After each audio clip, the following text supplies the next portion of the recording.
Chào mọi người, hôm nay đó Bara sẽ hướng dẫn mọi người cách vệ sinh tay cho cún tại nhà. Tại sao chúng ta phải vệ sinh tay cho cún? Bởi vì khi mà tay của các bé bị bỏng thì sẽ ảnh hưởng tới vấn đề về sức khỏe của bé và bé sẽ cảm thấy ngứa ngáy khó chịu. Vậy hôm nay chúng ta sẽ cùng nhau vệ sinh tay cho bé nhé. Để tiến hành vệ sinh tay thì chúng ta cần phải chuẩn bị một số dụng cụ như sau. Thứ nhất là chúng ta sẽ có một cái nhíp vệ sinh tay. Thứ hai là bột nhổ lông tay. Thì bột này sẽ giúp cho lông tay trở nên xốp hơn, chúng ta sẽ nhổ lông tay dễ dàng hơn. Tiếp theo là dung dịch vệ sinh tay. Thì dung dịch này sẽ làm mềm vết bẩn trong tay, giúp chúng ta lấy ra dễ dàng hơn. Thêm nữa là dung dịch sẽ giúp cho tay của bé được khử mùi, kháng khuẩn, rất là nhiều tác dụng đúng không? Tiếp theo là bông gòn. Thì cái này mọi người ăn cũng biết. Quá trình vệ sinh tay chúng ta sẽ tiến hành qua hai bước. Bước thứ nhất là chúng ta sẽ nhổ lông tay, chúng ta sẽ nhổ tất cả những phần lông mà làm cho tay bé bị bỏng như vậy. Để tiến hành nhổ lông tay thì chúng ta sẽ tiến hành như vậy. Đầu tiên là chúng ta sẽ rắc bột vào. Thì rắc làm sao những cái phần lông tay mà mình còn nhổ thì bột sẽ cắt hết lên phần lông tay mình còn nhổ như vậy. Khi rắc bột lên rồi chúng ta sẽ xoa. Để làm gì? Để cho những cái bột nó sẽ len lỏi vào hết trong sợi lông còn nhổ và làm cho xốp lông ra.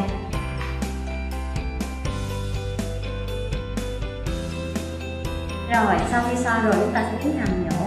Mình sẽ nhổ ngược hướng với lại lông mọc như chiều này. Thì đây chúng ta sẽ nhẹ nhàng nhổ ra, không sao đâu.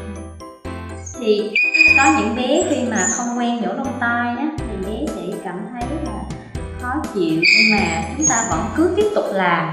Bởi vì khi chưa quen thì bé sẽ có phản ứng như vậy, nhưng đã quen rồi á, thì bé sẽ cảm thấy rất là thích. Bởi vì khi mà nhổ lông tay thì thông thoáng hơn, cảm giác dễ chịu hơn, không bị ngứa nữa. Thì cả bản thân mình cũng thích mà không riêng gì các bé. Rồi mình hợp tác hay không nha.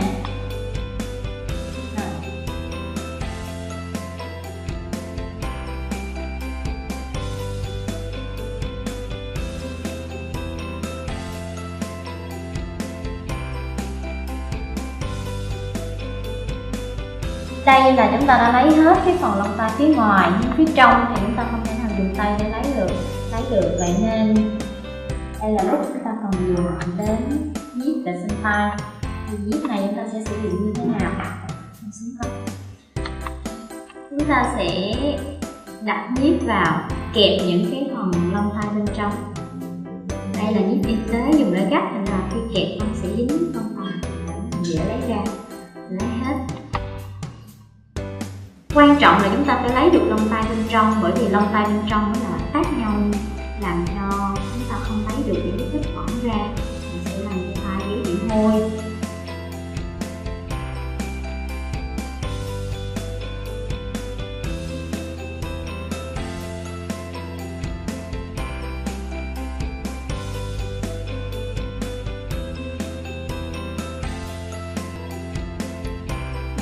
Mới đầu bé chưa quen thì la, nhưng mà bây giờ thì bé có vẻ cảm thấy dễ chịu hơn rồi, không lo nữa. Khi chúng ta cảm thấy là cái lượng bột vẫn chưa đủ thì chúng ta lại tiếp tục rắc thêm bột. Rắc thêm bột thì sẽ làm cho lông tay xốp hơn. Nó sẽ không bị cái độ trơn, nhưng khi mà chúng ta nhổ nó dễ dàng hơn rất là nhiều so với việc nhổ lông tay không có bột. Thật sự là chúng ta không nên nhổ lông tay mà không dùng bột, bởi vì như vậy bé sẽ cảm thấy vô cùng khó chịu. Chúng ta không cần phải nhổ sạch hết toàn bộ lông tay, chúng ta chỉ nhổ một khu vực mà chúng ta cần vệ sinh để tay bé trở nên thông thoáng hơn là được.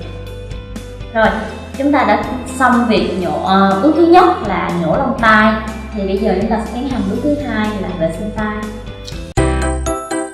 Tiếp tục chúng ta sẽ tiến hành vệ sinh tay, lấy hết chất bẩn bên trong tay. Thì chúng ta sẽ làm như vậy. Mình sẽ sử dụng bông gòn và cái nhíp này. Thì nhíp chúng ta sẽ sử dụng bông gòn và quấn. Chúng ta chú ý là quấn chặt cái phần đầu để cho đầu nhíp sẽ không làm tổn thương tay của bé.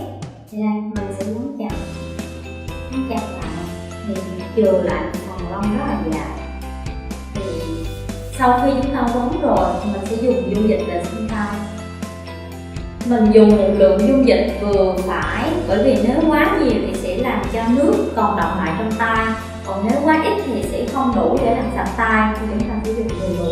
Tức là vừa ẩm cái phần bông, vừa ẩm phần bông để chúng ta lấy chất bẩn dễ dàng hơn.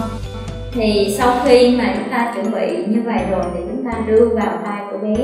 Đây, chúng ta đưa vào tay và cứ lần lượt cho đến khi nào mình cảm thấy tay của bé không còn dơ nữa thì chúng ta cứ đưa vào mình máy, giống như máy tay của mình vậy. Mình khi mà đưa vào mình sẽ cảm nhận được là cái độ sâu như thế nào là hợp lý. Chúng ta cứ lần lượt là sử dụng bông và dung dịch vệ sinh tay cho đến khi lấy hết chất bẩn thì thôi. Mọi người nhớ chú ý là khi kẹp bông thì chúng ta sẽ kẹp cái phần đầu cho kỹ nhé, không là tay bé sẽ bị tổn thương.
Thành việc vệ sinh tay thì chúng ta sẽ cảm nhận được sự khác biệt khi rửa tay sau khi vệ sinh và trước khi vệ sinh, đúng không?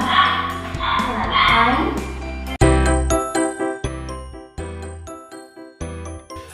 Thông thường thì mình sẽ kiểm tra khi nào mà mình cảm thấy bẩn thì mình vệ sinh trước, sẽ không có thời gian cố định là 1 ngày, 2 ngày hay 1 tuần, 2 tuần, bởi vì có bé là ngày hôm trước hôm sau mà tay nhiễm bẩn rồi, có bé là 2-3 ngày, thậm chí có bé cả tuần thì mình vẫn cảm thấy là vẫn còn sạch.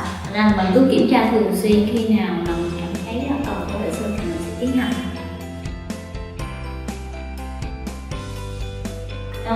Có thể là khi mọi người vệ sinh chưa đúng cách, mình lấy chất bẩn không hết, hoặc là khi mình vệ sinh mình không nhổ lông tay thì chất bẩn còn sót lại sẽ làm cho tay bé bị viêm, và một khi viêm thì chắc chắn sẽ bị hôi tay.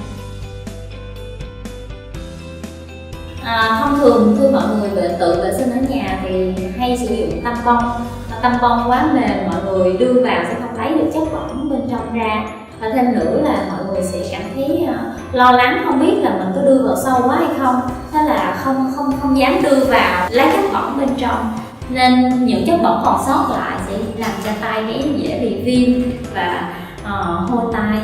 Vậy là thông qua video lần này mọi người có thể tự làm vệ sinh tay cho bé của mình tại nhà được rồi.